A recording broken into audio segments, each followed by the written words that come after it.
Communications Secretary Martin Andanar. Magandang gabi sa iyo, Rocky, at magandang gabi din sa lahat ng mga miyembro ng Malacanang Press Corps at ang mga manonood natin ngayon sa iba't ibang TV network companies, pati na rin sa social media at nakikinig sa radyo. The President met the IATF this afternoon for more than 3 hours, and at the same time, he placed the entire Luzon under the enhanced community quarantine.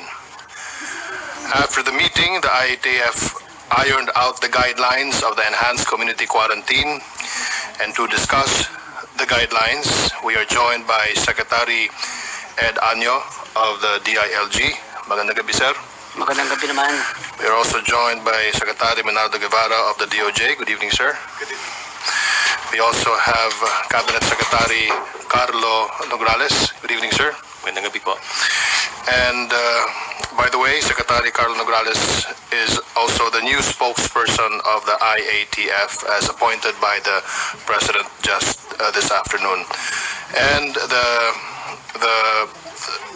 Department of Health Secretary Francisco Duque. Good evening. Good evening.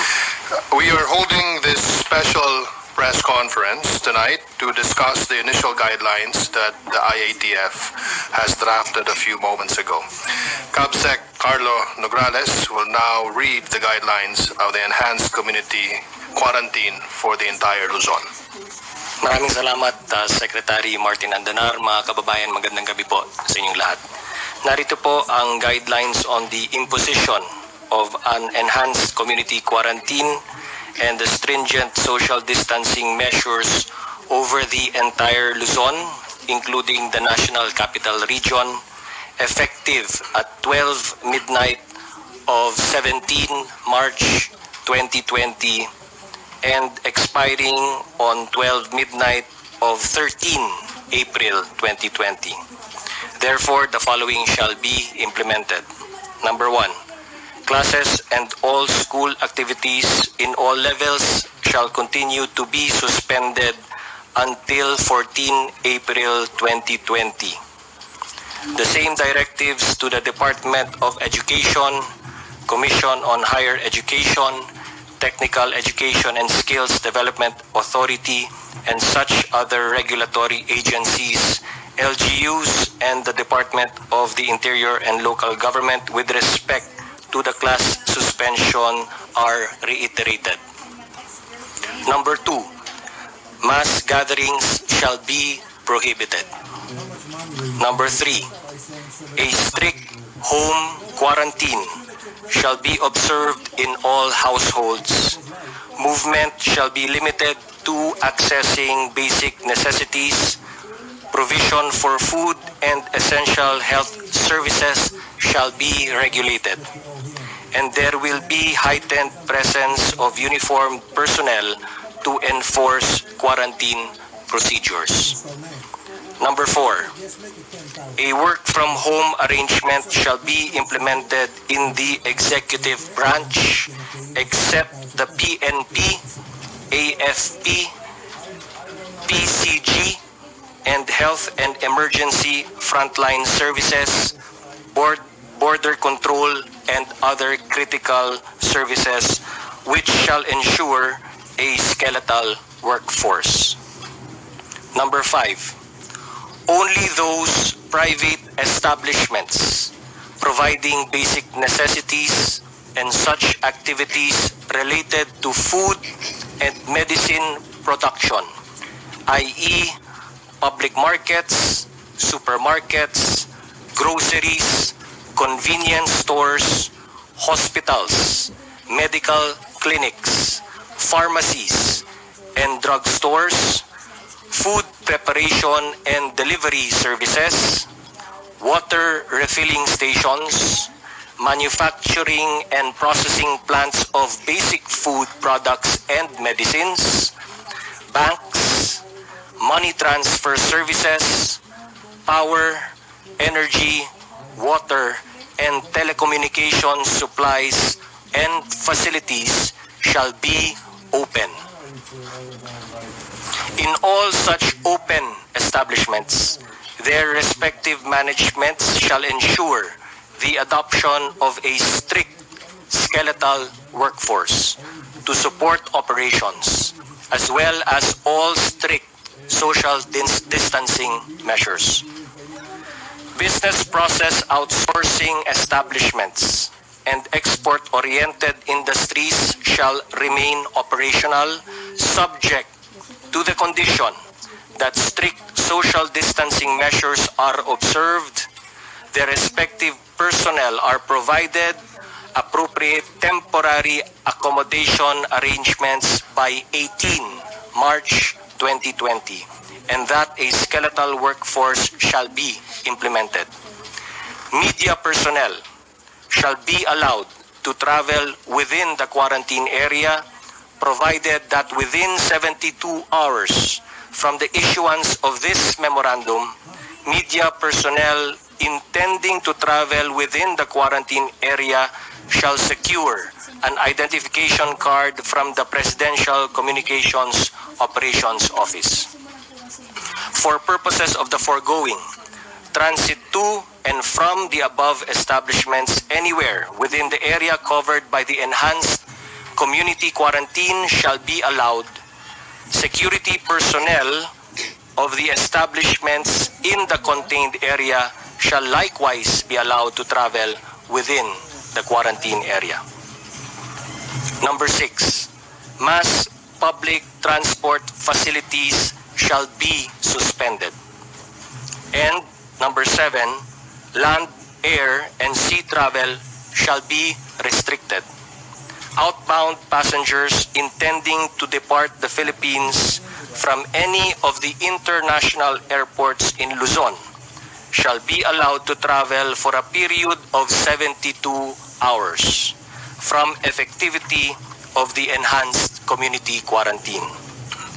Inbound international passengers in transit upon effectivity of the enhanced community quarantine shall be allowed entry subject to applicable quarantine procedures if coming from countries with existing travel restrictions imposed by the IATF.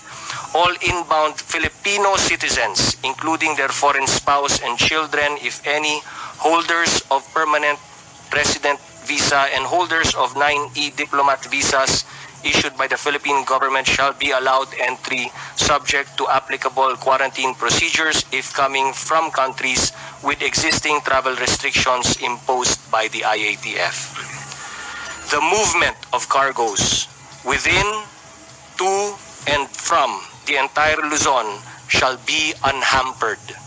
For this purpose, guidelines for the accompanying crew or personnel of transiting cargoes shall be formulated by the Department of Transportation.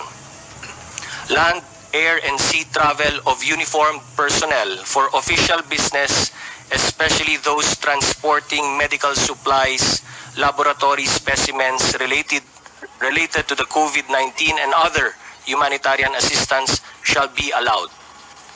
And the Department of Social Welfare and Development and Department of Labor and Employment, in coordination with the Department of Finance, Department of Budget and Management, and Department of Trade and Industry, shall formulate programs, projects, and measures for the social amelioration of affected workers and residents of the area subject of the enhanced community quarantine.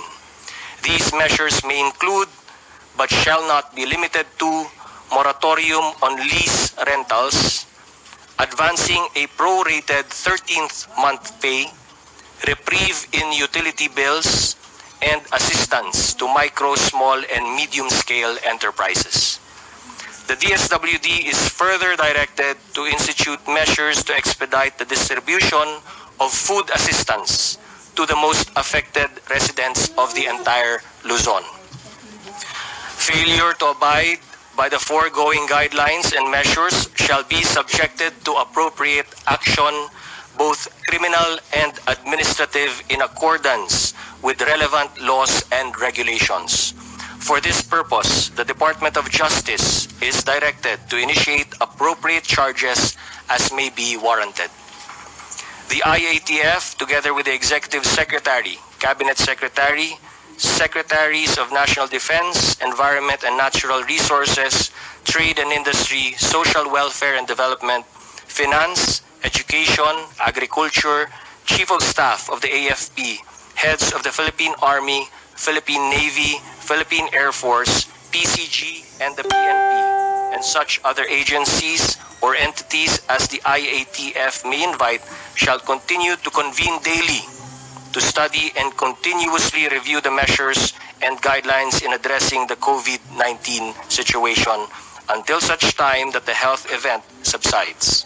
The IATF, through the DOH, is directed to disseminate information to the public on the steps and measures to be undertaken relative to the COVID-19 situation during the period of enhanced community quarantine for the entire Luzon for immediate compliance. Thank you very much.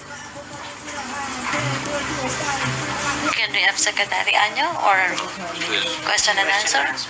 MPC? Maricel? Sir, good evening. Sir, just a clarification about the suspension of mass transport, meaning LRT, MRT, bus, and jeepney, wala po talaga. Yes, that's correct. Pero yung mga private vehicles are allowed travel. Pwede po yun. Yes. But only for those who are exempted. Kasi may mga exemptions tayo sa public and sa private establishments. For government, meron po tayong exemptions, di ba? Especially the frontline services. And then sa private establishments, meron tayong mga exemptions. But mass transportation will be suspended. Meaning, sir, yung mga private cars of ordinary people, they're not allowed to travel. Even if they're going out to buy groceries, food supplies, and medicines. Not allowed. No, they will be allowed subject to Yes. subject nga to do yung exemptions, 'di ba? So nakasulat dito yung basic necessities like public markets, supermarkets, groceries, convenience stores. So those will continue to operate. So therefore, you may go to them if there's no public transportation, then private or you'll have to walk. And yung mga allowed, sir, na bumiyahe, like yung mga health workers and mga PPOs, same pa rin po yung requirement. Like they just have to show their IDs or certificate of employment. Wala Yes. pang changes. To. Correct. Okay. The idea here is to keep everybody on home quarantine. We try not to dwell dun sa mga exemptions to the rule. In fact, yung exemptions, ang ano natin dito, ang mindset dapat natin dito is in case of doubt, stay at home. Okay. Anjo and then Joyce.